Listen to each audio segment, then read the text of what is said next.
Back to my चल रहा था इनवर्स ट्रिग्नोमेट्रिक फंक्शन। पिछले वीडियो में हम लोग ने साइन इनवर्स एक्स डिस्कस किया था। पिछले वीडियो को ज़रूर देखिएगा, तब आगे हम लोग डिस्कस कर पाएंगे। और जैसा कि हम लोग जानते हैं कि इनवर्स ट्रिग्नोमेट्रिक फंक्शन में हम लोग फंक्शन का जो भी हम लोग जैसे कॉस इनवर्स आ रहे हैं तो कॉस एक्स का 1 और ऑन टू होना ज़रूरी है। तो अभी देखते हैं कि क्या कॉस एक्स एक बाइजेक्टिव फंक्शन है। अगर बाइजेक्टिव नहीं होगा तो इनवर्स उसका एग्जिस्ट नहीं करेगा। वीडियो को लाइक करते सब्सक्राइब करिए और शेयर करिए मैक्सिमम उसको। चलिए देखते हैं जरा। तो कॉस इनवर्स एक्स से पहले जानना जरूरी है कि y equal to cos x क्या है, कैसा दिखता है, क्या डोमेन है, क्या रेंज है, कब वैलिड है, कब वैलिड नहीं है, कब 1 ऑन टू हो सकता है, कब नहीं हो सकता है। तो लेट्स डू इट। चलिए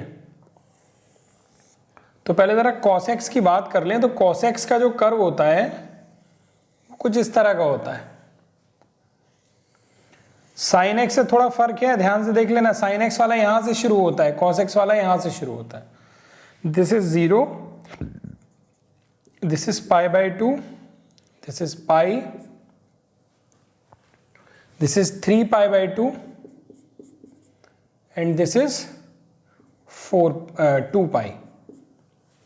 यहां पर आ जाते हैं। This is -π/2, this is -π, this is -3π/2 and so on, ऐसे चलता रहेगा। और इसकी जो मैक्सिमम वैल्यू होती है बच्चों, जो मैक्सिमम हाइट है इसकी वो होती है 1, और जो मिनिमम डेप्थ है इधर इसकी, ये सारे के सारे यहीं इसी लाइन पर टच करेंगे। मैंने रफ डायग्राम बना दिया है थोड़ा। तो ये वैल्यू जो होती है ये होती है -1। तो अगर ऐसे देखोगे तो इसका डोमेन जो है वो ऑल रियल नंबर है, क्योंकि ये कर्व तो इनफाइनाइट टाइम्स चला जा रहा है। और जो रेंज है इसकी वो -1 से लेकर के कहाँ तक है, 1 तक है। लेकिन क्या ये 1 फंक्शन है? चेक कर लेते हैं जरा एक बार। चलिए y is equal to cos x को चेक कर रहे हैं हम लोग। तो एक वैल्यू मैंने ले ली -π/2, एक ले ली 0, एक ले ली π/2, ऐसे बहुत सारी वैल्यू होंगी, मैंने इतनी ले ली। कॉस ऑफ -π/2 कितना होता है, 0। कॉस 0 कितना होता है, 1। कॉस π/2 कितना होता है, 0। तो ये तो फिर आप यहां ध्यान से देखो कि -π/2 और π/2 दोनों से ही वैल्यू क्या आ गई है, 0 आ गया, यानी मैनी 1 हो गया। यानी ऐसे तो इस हालत में तो फिर ये बाइजेक्टिव नहीं है, यानी इसका इन्वर्स पॉसिबल नहीं है। तो कुछ जुगाड़ करना पड़ेगा। तो अगर इसके इन्वर्स की स्टडी करनी है तो हम फिर वही काम करेंगे, इसका एक ब्रांच ले लेंगे जैसे साइन इनवर्स एक्स में ली थी। इसमें जो हम लोग ने ब्रांच चूज करी वो चूज करी है 0 से पाई वाली, जो दिखने में है कुछ ऐसी, ये वाली ब्रांच चूज करी। अब ये 1 है, इससे आगे नहीं जाएंगे। इससे आगे जैसे ही जाओगे, जैसे मानो तुमको नहीं सर मैं तो यहां तक का पार्ट लूंगा, तो फिर ये वैल्यू और ये वैल्यू सेम होने लगेगी ना भाई। x की इस वैल्यू पर और x की इस वैल्यू पे y की वैल्यू सेम आएगी, तो x की 2 वैल्यू पे y सेम आएगा, तो फिर मैनी 1 हो जाएगा। इसलिए इधर नहीं आ सकते हम लोग को केवल और केवल जो पार्ट लेना होगा वो ये ब्लू वाला लेना होगा, यानी 0 से पाई वाला, या पाई से 2π वाला, या यहां पर आप 0 से -π वाला भी ले सकते हैं। लेकिन हम लोग ने जो कैलकुलेशन है इनवर्स ट्रिग्नोमेट्रिक फंक्शन सीखना है, उसमें जो हम लोग ब्रांच चूज कर रहे हैं वो कौन सी चूज कर रहे हैं, 0 से लेकर के पाई तक वाली। तो इसका जरा डायग्राम अगर मैं अलग बना लूं 0 से लेकर के पाई तक वाले का, तो वो डायग्राम जो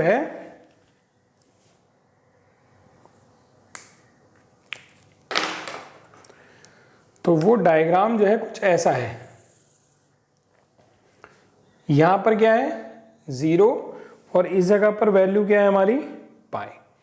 यानी अगर हम y बराबर कॉस एक्स का इतना वाला पार्ट ले रहे हैं बच्चों, तो हम इसका इन्वर्स ड्रॉ कर सकते हैं, क्योंकि अब ये 1 और बाइजेक्टिव, सॉरी 1 और ऑन टू है, यानी बाइजेक्टिव है। तो चेक करते हैं जरा इसका डोमेन और रेंज। तो इसका डोमेन मतलब x की वैल्यू, तो इसका डोमेन क्या हो गया, ये किसका कर्व है, y equal to cos x का। तो इसका डोमेन क्या हो गया, डोमेन हो गया बच्चों 0 से पाई, और इसकी रेंज क्या हो गई, ये वैल्यू कितनी होती है, ये होती है +1, और ये वाली जो वैल्यू होती है ये वैल्यू क्या होती है, -1। तो इसकी जो रेंज हो गई वो क्या हो गई, -1 से 1 हो गई। अगर मुझे इसका इनवर्स वाला फंक्शन बनाना है तो मैं क्या करूंगा, y बराबर x वाली लाइन से इसका मिरर इमेज बनाऊंगा।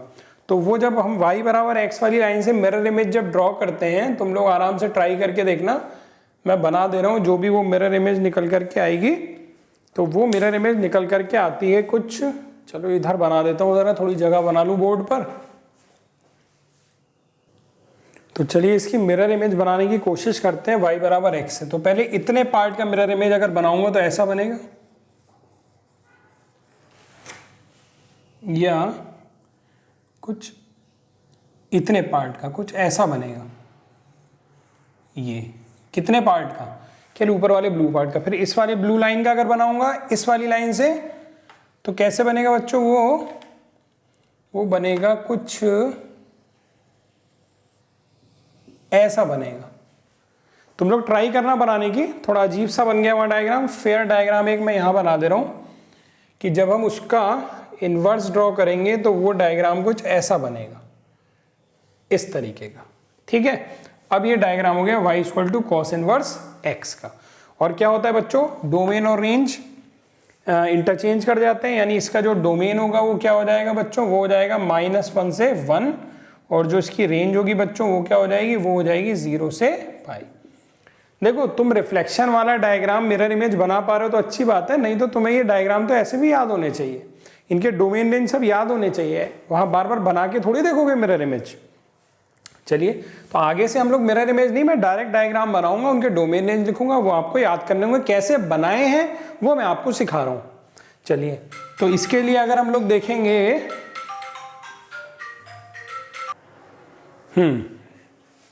तो कॉस इनवर्स एक्स का ये डोमेन और रेंज हो गया। तो डोमेन अगर हम लोग इसमें ड्रॉ करने की कोशिश करें तो -1 से 1, और अगर रेंज ड्रॉ करने की कोशिश करेंगे तो ये वैल्यू हो जाएगी हमारी पाई, और ये वैल्यू हो जाएगी हमारी 0। तो ये कॉस इनवर्स एक्स का ग्राफ आ गया। और ये कॉस एक्स के बारे में था, ब्लू वाला ग्राफ जो था हमारा वो कॉस एक्स की प्रिंसिपल ब्रांच थी। अच्छा, इसमें जो हमने प्रिंसिपल ब्रांच ली यानी जिसका हम लोग ने इनवर्स अभी पढ़ा है, वो कहां से कहां तक ली है, 0 से पाई तक। ठीक, अब जैसे मैं आपको एक क्वेश्चन देता हूं कि प्रिंसिपल वैल्यू बताइए कॉस इनवर्स एक्स की, तो कॉस इनवर्स एक्स की प्रिंसिपल वैल्यू जो होंगी वो 0 से पाई के बीच के जो आंसर होंगे वो प्रिंसिपल वैल्यू होंगी। जैसे कि अगर मैं आपसे कहता हूं कि कॉस इनवर्स 1/2 की प्रिंसिपल वैल्यू बताइए, तो आपको सोचना है कि 1/2 कॉस में कब वैल्यू होती है, तो कॉस में 60 डिग्री की वैल्यू होती है। 60 डिग्री की वैल्यू यानी कि कॉस, इसको ऐसे मान लीजिए cos inverse 1/2 is equal to theta, then cos theta is equal to क्या हो गया 1/2, और 1/2 किसकी वैल्यू होती है, कॉस 60 की, यानी कॉस π/3 की।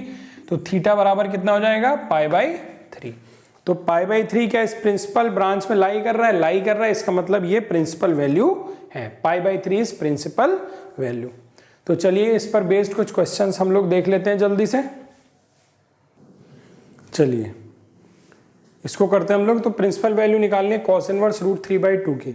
तो √3/2 कॉस में किसकी वैल्यू होती है बच्चों, तो ऐसे करेंगे, let cos inverse √3/2 is equal to theta, या यहां से हो जाएगा cos theta is equal to √3/2, या यहां से हो जाएगा cos theta is equal to √3/2 का का साइन होता है, किसकी वैल्यू होती है, कॉस 30 डिग्री की, 30 डिग्री यानी कि π/6 की वैल्यू होती है। ठीक है, तो यहाँ से थीटा बराबर क्या आ गया, π/6 आ गया। लेकिन क्या ये वैल्यू जो है वो इसकी प्रिंसिपल ब्रांच यानी 0 से पाई के बीच में लाई कर रही है, तो हाँ लाई कर रही है, इसका मतलब ये प्रिंसिपल वैल्यू है।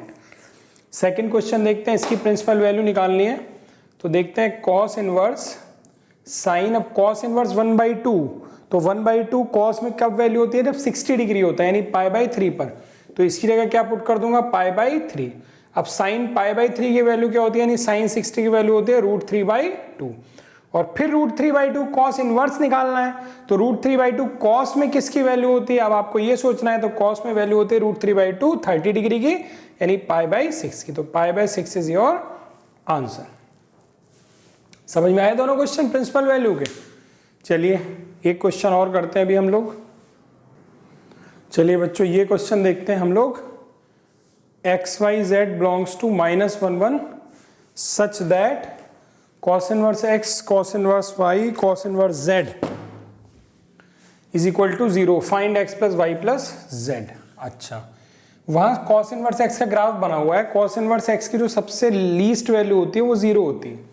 इसका मतलब ये होता है कि cos inverse x greater than equal to 0 होता है, इसी तरह से cos inverse y भी ग्रेटर देन इक्वल टू 0 होता है और cos इनवर्स z भी ग्रेटर देन इक्वल टू 0 होता है। तीनों को ऐड कर देता हूँ तो cos inverse x plus cos inverse y plus cos inverse z greater than equal to 0 हो जाएगा। बट हमारे क्वेश्चन में ये वैल्यू काहे के लिए बराबर दी है, 0 के बराबर दी है। ये कब आएगा, यहाँ इक्वालिटी का निशान कब आएगा, जब यहाँ इक्वालिटी का निशान होगा।